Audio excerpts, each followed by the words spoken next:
Bonjour, je m'appelle Thierry, je suis là pour vous aider à créer plus d'amour dans votre vie et dans celle des autres, et ce par des actes simples.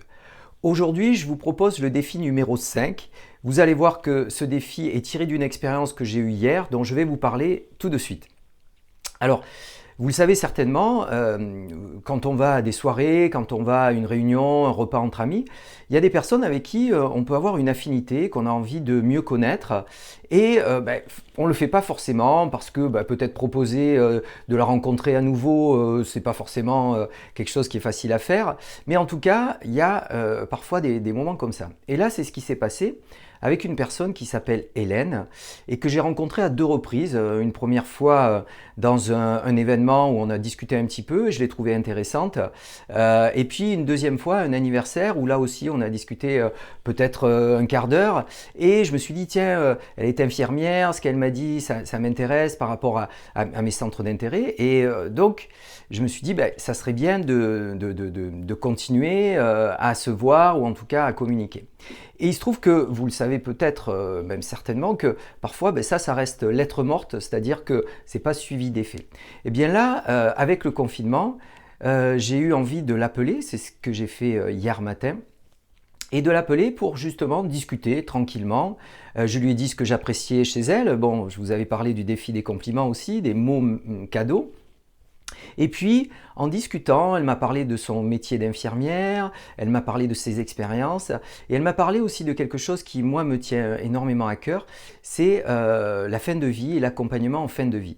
Et il se trouve qu'elle a, dans son expérience, fait pas mal d'accompagnements comme ça, où ça s'est très bien passé et vous le savez certainement, que c'est assez tabou dans la société française, la mort.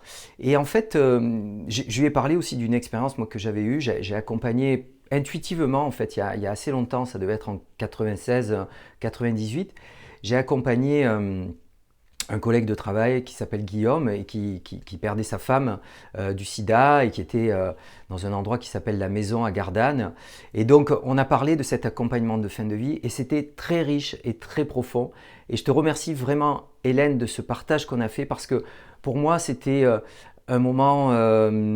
voilà, un moment précieux par rapport à nos échanges et sur un thème qui est assez délicat et assez peu connu. Voilà, c'est d'ailleurs, vous savez, les hasards de la vie n'existent pas, on peut dire, dans ces cas-là, puisque c'était difficile de savoir que sur ce thème-là, on avait des affinités et des intérêts.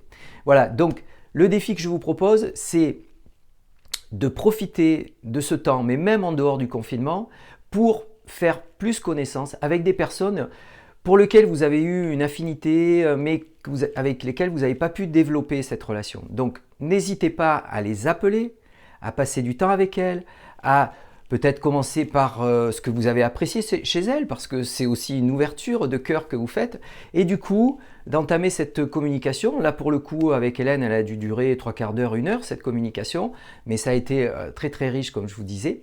Donc, je vous lance ce défi, réfléchissez à des gens que vous voulez mieux connaître, et n'hésitez pas à les appeler. Sur ce, je vous laisse relever ce défi, partager cette vidéo, la diffuser, etc. Et n'oubliez pas, vous êtes quelqu'un de bien.